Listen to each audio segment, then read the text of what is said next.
네, 안녕하세요. 행정법률사무소 승맹정사입니다.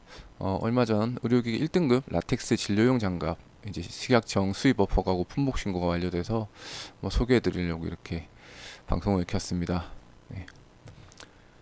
이제 지금 보시면은 이제 진료용 장갑은 크게 이제 라텍스나 니트릴 고무 장갑으로 제일 많이 됩니다. 그 안에 다른 고무 원료도 들어가긴 하는데 실질적으로 그렇게 하면 단가가 많이 올라가기 때문에 또 그리고 진료용 장갑 대부분이 중국에서 수입이 되는 실정이라서 동남아나 중국에서 실정이 수입이 되는 실정이라서 거의 대부분은 이제 라텍스하고 니트릴 장갑으로만 이렇게 이렇게 수입이 이제 제조 원재료가 이렇게 됩니다. 다른 것도 있습니다. 네. 그 대신 이제 진료용 장갑의 이제 의료기기법상 사용 목적은 진료 시 환자 및 사용자의 교차 감염을 보호하고 이제 의료인이 착용하는 일회용 장갑입니다. 쓰고 나면 버리는 거죠. 그리고 파우더 프리 제품입니다. 그러니까 이게 식품용하고 동일하거든요. 식품용 또 파우더 프리 제품으로만 가능하듯이 그게 이제 의료용으로도 파우더 프리 제품만 가능합니다. 그래서 파우더 프리 장갑으로 진료용 기구를 잡거나 진료 시 사용으로 하는 목적으로 합니다라고 되어 있죠. 이제 진료용 장갑은 1등급에 해당되는 품목이 있고 2등급에 해당되는 품목이 있습니다. 이게 무슨 차이냐면 이제 멸균 처리되는 건데 여러분들 병원에 가시면은 의사 선생님께서 이렇게 각 티슈 뽑듯이 뽑아 쓰는 거 있잖아요. 그게 이제 진료용 장갑 1등급이에요. 멸균 처리가 안 된 거. 그리고 우리가 방송에서 한번 수술할 때나 상처 꿰맬 때 봉합할 때 수술 같은 데 보면 이제 의사 선생님들이 이렇게 봉지를 입에 물고 뜯어서 손 집어넣고 이렇게 하는 게 봉투를 이렇게 비닐 포장된 봉투 안에 있는 진료용 장갑이 이제 2등급 장갑이에요. 그거는 멸균 처리가 돼 있기 때문에 이제 대부분 수술실에서 제일 많이 사용됩니다. 단가도 비싸고. 그래서 멸균된 진료용 장갑은 이제 GMP 적합 인정도 함께 진행돼야 되기 때문에 조금 비용이 상대적으로 비싸죠. 1등급 제품보단. 그래서 오늘 소개해 드릴 제품은 1등급 의료기기에 해당하는 비멸균된 제품입니다. 이제 진료실에서 가장 많이 사용되는 제품이죠. 음.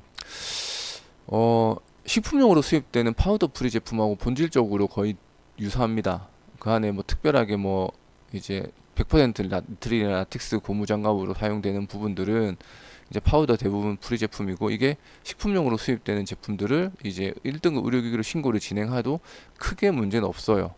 아까 말씀드린 것처럼 이제 본질적으로 큰 차이는 없기 때문에. 그래서 의료기기 지금 현재 식품용으로 수입되는 거를 이제 의료기기로 수입하고 싶다고 하셔가지고 저희가 진행을 해드렸고요. 이제 식품용으로 수입하게 되면 문제는 이제 다이소밖에 판매가 안 되는 거죠. 주방 이제는 대규모 급식소에 이제 납품도 되긴 하는데 거기다가 의료기기까지 등록이 완료되면 이제 병원에 납품이 가능해집니다. 납품이 가능해지기 때문에 여러모로 이득이 많죠. 네. 그래서 기존 식품용으로 수입되고 있는 제품이거나 이제 신규 수입을 준비하신 업체라면 이제 그 제품이 파우더 프리 제품이라면은 식품용 어차피 수입할 때 통관만 하면 되고 신고만 하면 됩니다. 크게 어려운 점은 없고 이제 1등급 의료기기 진료용 장갑까지 수입업 허가 및 품목 신고가 가능합니다. 이제 진료용 장갑 시험 규격 한번 볼 건데요. 이제 원자재의 경우 라텍스나 니트릴 등의 원재료가 사용돼야 됩니다. 여기 또 다른 원재료가 혼합되기도 하는데 그냥 그렇게 되면은 복잡해지고 이제 단가도 높아지기 때문에 그냥 대부분이 이제 라텍스나 니트릴 장갑을 제일 많이 사용합니다. 그리고 이런 길이나 방수도 그다음에 인장 시험 이런 것들은 이제 시험 규격에 맞춰야 되고요. 이제 제일 중요한 게 이제 수입업 허가 및 이제 제조업 허가를 필요한 준비 서류거든요. 이제 총 두 개 절차가 있어요. 이제 업허가라고 하고 품목 신고가 있는데 업허가는 이제 수입업이나 제조업을 할 때 업에 대한 허가를 받는 거예요. 우리가 그 업을 할 수 있다. 그리고 업허가를 받고 나면 그 해당 품목을 이제 수입을 하거나 이제 그렇게 제조를 할 때 그 수입의 품목에 대해서 그 허가를 진행이 되는 거죠.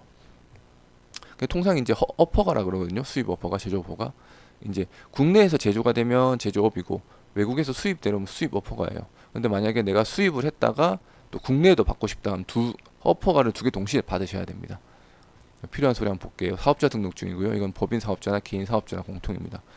이제 법인 사업자의 경우에는 등기상 전부 증명서, 이게 등기부 등본이죠 옛날. 이제 개인 사업자의 경우에 대표자 건강진단서인데 이제 이 문구가 포함이 돼야 됩니다. 정신질환자 복지 서비스 지원에 관한 법률 제3조 제1호에 따른 정신질환자나 마약, 대마, 향정 중독자가 아님이 아니라는 게 있어야 되죠. 이게 의료법상 그거랑 문구가 다릅니다. 그래서 간혹 의료법상 받아오시는 분이 계신데 의료법상으로 받으시면 안 되고 이렇게 받으셔야 됩니다. 품질 책임자고요.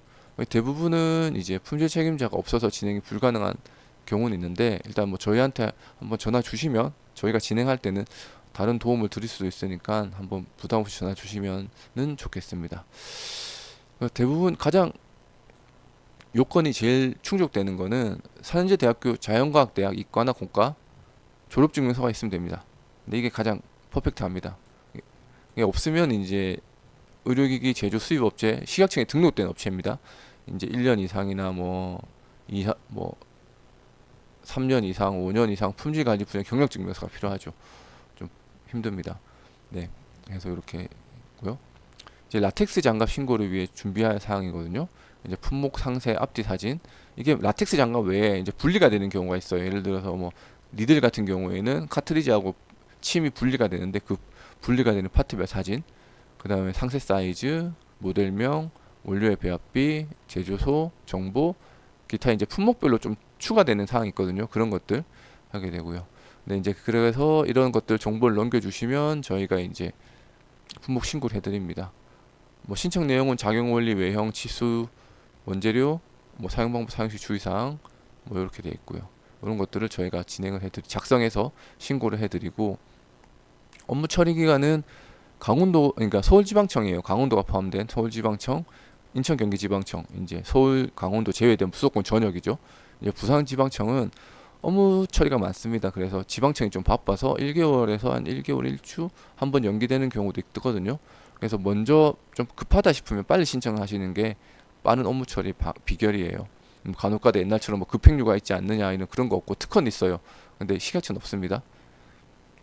그리고 수수료는 이제 어퍼가는 144,000원, 품목 신고는 85,000원 정도 되고요. 아, 이게 어퍼가가 나고 나면 이제 1등급 같은 경우에는 의료기기 안전정보원에서 이제 품목 신고를 진행하거든요. 2등급 이상은 지방식약청 품목에 따라서 안전정보원에서 진행하는 경우도 있고 그렇기 때문에 지방청에서 업무가 많기 때문에 이제 좀 시간이 걸립니다. 수수료는 144,000원, 품목 신고는 85,000원이고 끝나고 나면 지방자치단체에 등록면허세를 납부를 하셔야 돼요. 이제 어퍼가에 대한 등록면허세, 품목에 대한 등록면허세. 요게 이제 지자체마다 좀 다른데 광역단체는 한 10만 원 정도 생각하셔야 되고 이제 읍면단위, 구군 읍면단위 좀 이제 광역시 말고 그냥 일반 행정시 뭐 그런 경우에는 뭐 군 이런 경우에는 한 5만 원 정도 생각하시면 됩니다. 그렇게 끝나고 나면 이제 수입이나 제조를 할 수 있고요. 나중에 이제 뭐 가까운 구청이나 보건소에 가셔서 의료기기 판매업 신고까지 하시고 통신 판매업 신고하시면 이제 인터넷상으로도 판매가 가능합니다. 그래서 저희가 이제 오늘은 이제 진료용 장갑 알아봤고요. 이제 그 외에도 다양한 의료기기 수입 제조 업무를 하거든요. 그래서 궁금한 사항 있으시면 제 소개 그리고 여기 전화 주시면 제가 성심성의껏 답변 드리겠습니다. 네, 오늘은 여기까지 하겠습니다. 감사합니다.